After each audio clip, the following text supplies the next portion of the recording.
जी। आपने इस बैच का नाम इंटीग्रेटेड रखा है।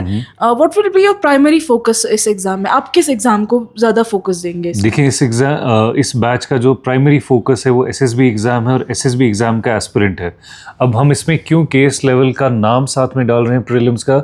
It is to make you understand कि हम केएस का एग्ज़ाम नहीं दिलवा रहे हैं इस बैच के थ्रू।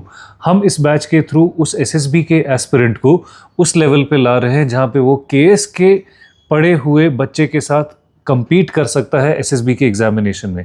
अब आप जब भी एसएसबी की लिस्ट देखते हैं उसमें काफ़ी सारे वो एस्पिरेंट्स होते हैं जिन्होंने केएस के लिए प्रिपरेशन की होती है। So there is a difference that is created. वो बच्चा जिसने केएस के लिए पढ़ाई की है और वो बच्चा जिसने सिर्फ एसएसबी के लिए पढ़ाई की है, वो गैप हम ख़त्म करना चाहते हैं कि इसको एसएसबी के ही बैच में वैसा ही कंटेंट दिया जाए ताकि वो एक लेवल प्लेइंग फील्ड पे जाके compete कर सके।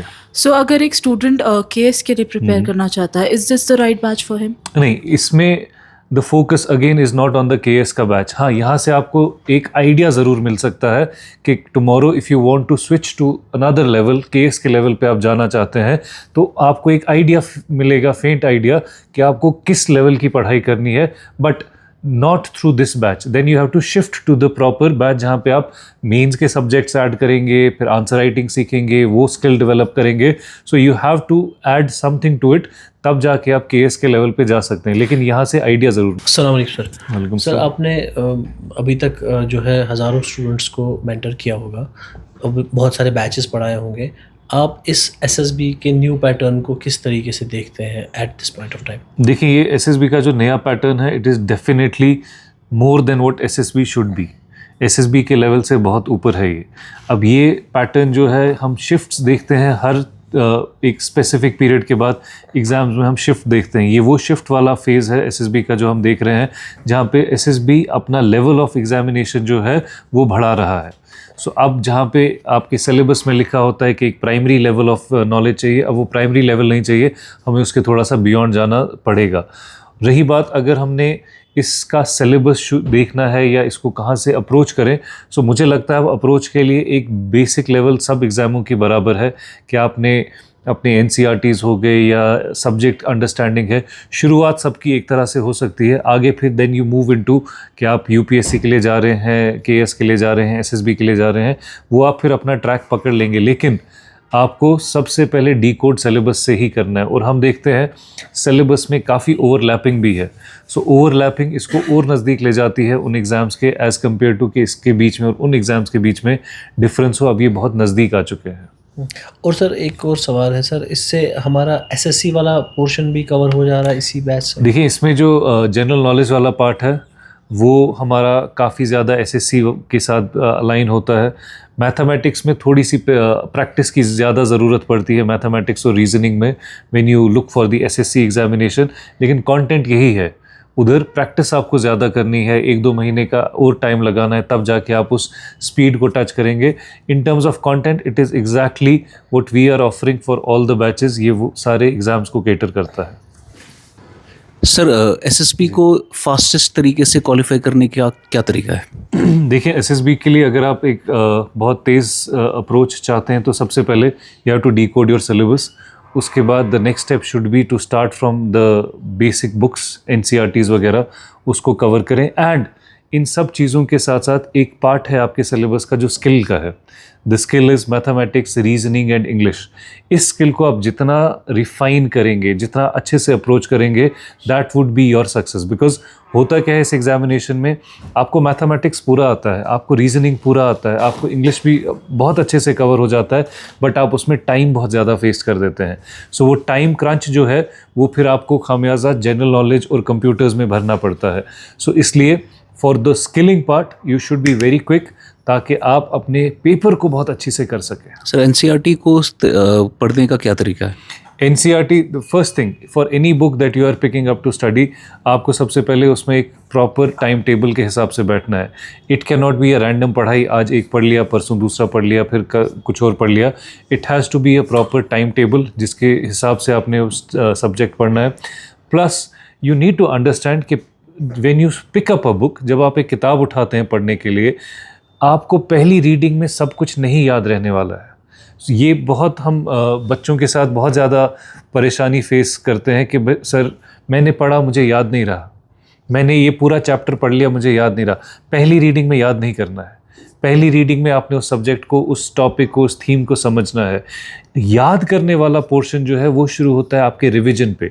जब आपका क्लास टेस्ट होगा आप तब रिवीजन करेंगे, जब आपका फुल लेंथ टेस्ट होगा तब आप रिवीजन करेंगे, जब आप फिर फाइनल रियल एग्जामिनेशन में बैठेंगे तब आप रिवीजन करेंगे। That is when you would be having good amount of information आपके दिमाग में। पहली रीडिंग में आप रट्टा लगाने बैठ जाएं, वो failed strategy. Sir revision daily करना चाहिए या वीकली? इसमें बहुत अच्छा सोल्यूशन है कि अगर आप एक क्विक 5 मिनट का 10 मिनट का रिव्यू करें, I will call it review करें अपने प्रीवियस डे वाले नोट्स को या जो आपने पढ़ा होगा, एंड वीकली रिविजन करें। So it is a review of every day for 10 minutes और 15 मिनट्स, प्लस हर हफ्ते के बाद keep your Saturday Sunday for revision. उस दिन आप पूरे 5 दिन को कंसोलिडेट करें इन योर रिवीजन। मंडे आप और आगे बढ़ेंगे। So do you think students, given what has happened in 2026, the pattern has changed, do you think students should take any break or Sundays as in कि off ले लेंगे from their पढ़ाई? Off लेना as such, एक लंबी break लेना should not be the goal कि मैं just for the sake of taking a break मैं ब्रेक ले रहा हूँ टू टेल माई सेल्फ कि हाँ मुझे नई से प्रिपरेशन करनी है। वो रियलिस्टिक आइडिया नहीं है। आप ब्रेक भी लोगे, you will come back exhausted और आप कुछ होगा भी नहीं। You need to sit down, social media बंद करके, फ़ोन को साइड रख के अपने साथ एक हफ्ता बिताओ। उसका ये मतलब नहीं कि आप ब्रेक पे चले गए हो, अपने साथ रूटीन जो पढ़ाई कर रहे हो उसमें एक हफ्ता अपने साथ बिताओ। आस्क योरसेल्फ कि मुझे ये प्रिपरेशन क्यों करनी है। अपने आप से पूछो कि क्या मुझे ये जॉब सिर्फ जॉब के लिए चाहिए या मैं कुछ और भी इसमें से ढूंढ रहा हूँ। अपने साथ ये सारे क्वेश्चंस पूछो। When the real thought comes to your mind, वो आपको करना है। और उसमें अगर आपको ये लग रहा है कि हाँ मैं प्रिपरेशन के लिए फिर से तैयार हूँ, मैं दोबारा ये एग्ज़ाम दूंगा, you should be starting the very next day.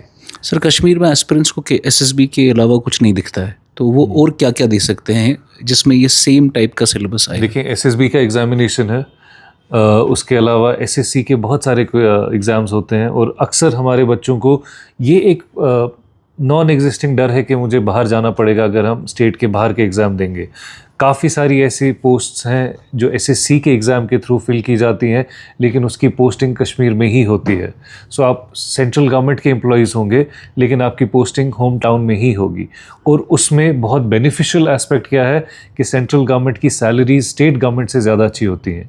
नया पे कमीशन आएगा तो सबसे पहले सेंट्रल गवर्नमेंट के मुलाजिमों को मिलेगा, बाद में स्टेट्स या यूनियन टेरिटरीज़ को मिलता है। So you should be looking forward towards SSC का एग्ज़ाम है, सीजीएल लेवल के एग्ज़ाम्स होते हैं। यूपीएससी एक एग्ज़ाम कंडक्ट करता है जिसे सीएपीएफ एग्ज़ाम कहा जाता है।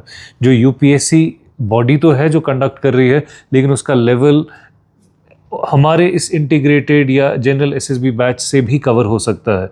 सो ऐसे कई सारे एग्ज़ाम्स हैं जो सेंट्रल लेवल पे होते हैं। You should appear for it. आपको अगर गवर्नमेंट सर्विस चाहिए सो आपको कन्फाइंड नहीं रहना चाहिए कि बस जूनियर असिस्टेंट हो गया या पंचायत असिस्टेंट हो गया या फाइनेंस अकाउंट असिस्टेंट हो गया। आपको अपना विजन थोड़ा सा ब्रॉड करना है। आपके इनकम टैक्स के पोस्ट निकलते हैं, जीएसटी के पोस्ट निकलते हैं, बहुत सारे डिपार्टमेंट्स के निकलते हैं, फूड कॉरपोरेशन ऑफ इंडिया है, ये सारे पीएसयूज भी निकालते हैं पोस्ट।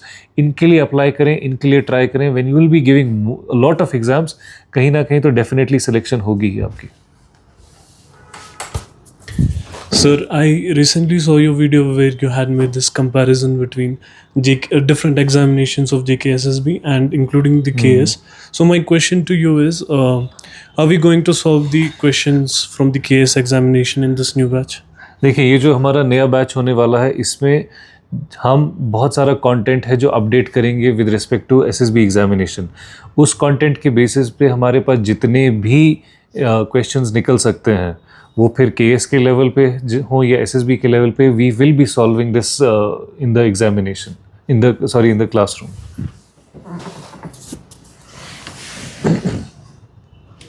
सर इसमें एक इम्पोर्टेंट पोर्शन है जम्मू एंड कश्मीर का सर, तो उसके लिए आप लोगों ने क्या सोचा है सर?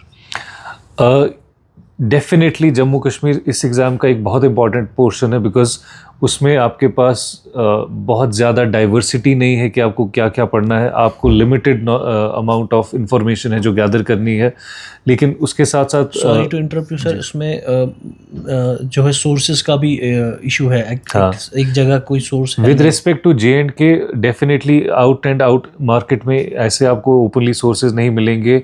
हैं किताबें, लेकिन वो फुलफिल नहीं करती हैं demand of the examination. For J&K बहुत अच्छा सोर्स अगर आपको चाहिए तो हमारे क्लासेस में जो नोट्स लिखाए जाते हैं J&K के लिए, वो एक बहुत एक्सटेंसिवली प्रिपेयर्ड नोट्स हैं, एक्सटेंसिवली प्रिपेयर्ड मटेरियल है। उसमें हम आपको काफ़ी सारे आप मटेरियल PDF की सूरत में देते हैं, काफ़ी सारा लिखवाते भी हैं।